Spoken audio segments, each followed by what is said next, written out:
In this video, we'll look at the Mexican-American War. During the second political party system, the Democrats tended to favor a bit more rapid expansion westward than the Whigs, who tended to stress economic development first. In the 1844 election, Democrat James K. Polk, and you can see him on the left here, defeated the Whig candidate Henry Clay, and Polk was arguing for rapid inclusion of Western territories, including Oregon and the admittance of the Republic of Texas as a state. The question of statehood for Texas had been argued since Texas had won independence from Mexico in the late 1830s. Congress, however, had never passed a statehood bill because it would mean a huge slave state. Now, to Polk, he negotiated a compromise, suggesting that Texas be admitted as a state, and in the future, it might be divided into 5 other states, divided between slave and free. The compromise passed Congress and was submitted to the Texas legislature, which agreed. Texas officially became a state on December 29, 1845. When the United States admitted Texas, Mexico, which had not recognized Texan independence and still claimed land there, broke off relations with the U.S. Negotiations to settle the disputes failed, but it was obvious that Polk was thinking about more than just Texas as a potential bounty from a war. He encouraged Americans in the Mexican territory of California to rebel as well.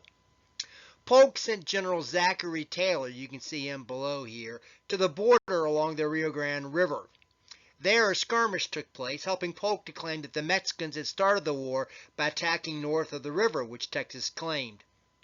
Polk ended up signing the declaration of war on May 13, 1846. While the declaration of war passed, and you can see it on the right here, there was still resistance to it from Whigs in the North, many of whom saw it as a Democratic attempt to spread slavery. They derisively called it Mr. Polk's War. An obscure one-term congressman from Illinois, Abraham Lincoln, you can see him about this time below, introduced legislation demanding that Polk identify where exactly on U.S. soil the fighting had taken place, suggesting that Taylor's forces had been in Mexico when the fighting began. Despite the resistance of some Whigs, the promise of such a bounty of new land was too much for even some Whigs who supported the war, assuming that perhaps slave plantation culture might not spread to the arid desert Southwest anyway. The United States Army, then led by the elderly Winfield Scott, he'd been around since the War of 1812, and you can see him below, the Army was initially ill-prepared for the war. At the outset, the U.S. had only 7,000 men, while the Mexicans had 31,000. But the United States quickly mobilized to approximately 100,000, mostly state volunteer militia. And the Mexicans, they had large numbers, but they were poorly trained and outfitted. After his early skirmish with the Mexicans, General Taylor won the first significant action of the war, defeating the Mexicans at Palo Alto and then Resaca de la Palma above the Rio Grande River in the disputed territory. He then advanced his army south of the river into Mexico proper, occupying Matamoros. Taylor, known as Old Rough and Ready, became an instant national hero. Polk, who knew that the military's overall commander, Winfield Scott, was a Whig and saw him as a political threat, decided to name Taylor commander of all the Mexican operations. In California, John C. Fremont, who had earlier traveled overland with some 60 frontiersmen, seized Sonoma in June 1846, and then declared the so-called Bear Flag Republic. It lasted only a month as an American fleet arrived and declared California American territory. Most of the Bear Flaggers simply welcomed the U.S. takeover. Indeed, when Commodore Robert F. Stockton later seized San Diego and Los Angeles, he declared himself governor and gave Fremont the rank of major in the U.S. Army, declaring him military commander of Northern California. Just as Stockton declared himself governor of California Territory in August 1846, an American force under Stephen Kearney, and you can see him on the left, entered Santa Fe, which was in New Mexico territory of Mexico, and that had been abandoned by the Mexicans. He then set out overland to join Stockton in Southern California. As this unfolded in August 1846, the old Mexican dictator Santa Anna, defeated by the Texans and then exiled to Havana, Cuba, got word to Polk that if allowed to return to Mexico City, he would convince the Mexican government to settle for peace. Polk agreed to let Santa Anna get through a blockade the U.S. Navy had established along Mexico's Caribbean coast. Once in Mexico City, however, Santa Anna was named Mexican president once again and began developing Mexico City's defenses, obviously reneging on his promise to Polk. Polk's intrigue had clearly put Mexico's best general back in power.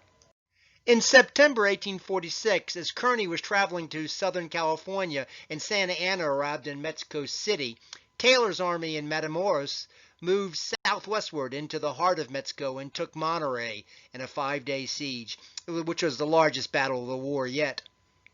Polk, however, wanted Taylor to move more quickly on Mexico City, the capital, and failed to understand that Taylor's troops, now away from the coast, could not easily live off the desert-like lands. Polk was also growing increasingly afraid of Taylor's own popularity, as people had now begun to speak of him as the next Whig candidate. Polk, therefore, decided to relieve Taylor of his Mexican command and, unable to find anyone capable otherwise, gave Winfield Scott the battlefield command he had wanted from the start. Taylor was ordered to move back to the coast and meet Scott's force, which was arriving by sea. The following month, in October 1846, Kearney arrived in Southern California to learn that pro-Mexican rebels had instigated rebellion against Stockton's governorship. Kearney helped Stockton put down the revolt, and by January 1847, all rebels had surrendered and Stockton was back in control. In February 1847, after most of his regular troops had departed for Tampico on the coast to meet with the arriving force of Winfield Scott, Taylor disobeyed orders and took volunteers and attacked south of Monterrey at Buena Vista. The Battle of Buena Vista was hard fought and saw Taylor's son-in-law, Colonel Jefferson Davis, who obviously was later the president of the Confederacy, lead a successful cavalry charge. In the end, however, the battle was largely a draw. Taylor was convinced that had he commanded his regular troops, he would have won a decisive battle. In March 1847, Scott's forces landed in Veracruz, the first amphibious assault in American military history. After their victory at the Battle of Veracruz, Scott's forces then set out for Mexico City, following essentially the same route the Spanish conquistador Cortes had followed 300 years earlier.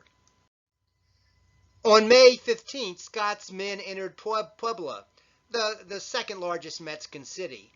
There, Scott lost about a third of his army in the Battle of Puebla because men whose 12-month enlistments had expired felt free to go home, leaving Scott with only about 7,000 troops. There was nothing to do but hang on until reinforcements and new supplies came up from the coast. Finally, after 3 months with his numbers almost doubled, Scott set out on August 7th through the mountain passes into the Valley of Mexico, cutting his supply line to the coast. The aging Duke of Wellington, following the campaign from England, predicted Scott, quote, is lost. He cannot capture the city and he cannot fall back upon his base, unquote. Scott, however, directed a brilliant flanking operation around the lakes and marshes that guarded the eastern approaches to the city. After a series of battles in which they overwhelmed Mexican defenses, American forces entered Mexico City on September 13, 1847, and within 3 days had mopped up the remnants of resistance. At the National Palace, a battalion of Marines ran up the American flag and occupied the, quote, halls of Montezuma.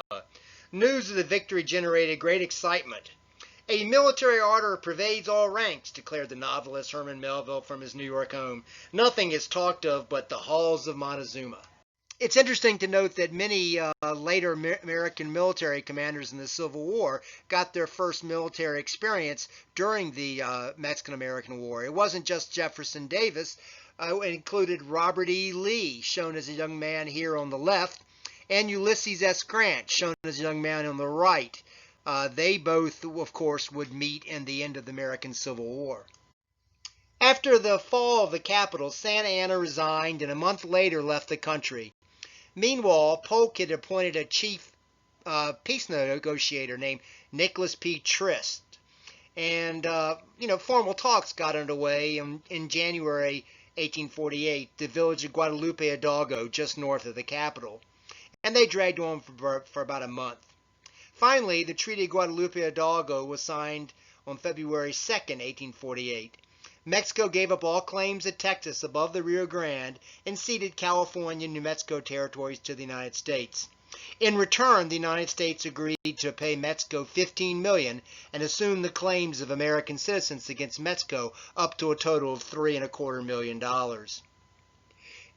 It was a huge bounty for the United States. And a few years later, in 1854, America purchased from Mexico additional land in the bottom of what's now Arizona in order to have an easier route for railroads through the mountains. But with this so-called Gadsden's purchase on top of the land gained in the Treaty Guadalupe Hidalgo, America was complete in its lower 48. The 17-month-long Mexican-American War had cost the U.S. just over 1,700 killed, 4,100 wounded, and far more, just over 11,000 dead of disease, mostly dysentery and chronic diarrhea. It remains the deadliest war in American military history in terms of the percentage of combatants killed, including those dead of disease. Out of every 1,000 soldiers in Mexico, some 110 died. The next highest death rate would be the Civil War, with 65 out of every 1,000 participants dead.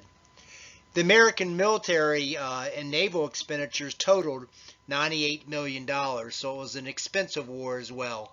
In any event, this concludes the video on the Mexican-American War.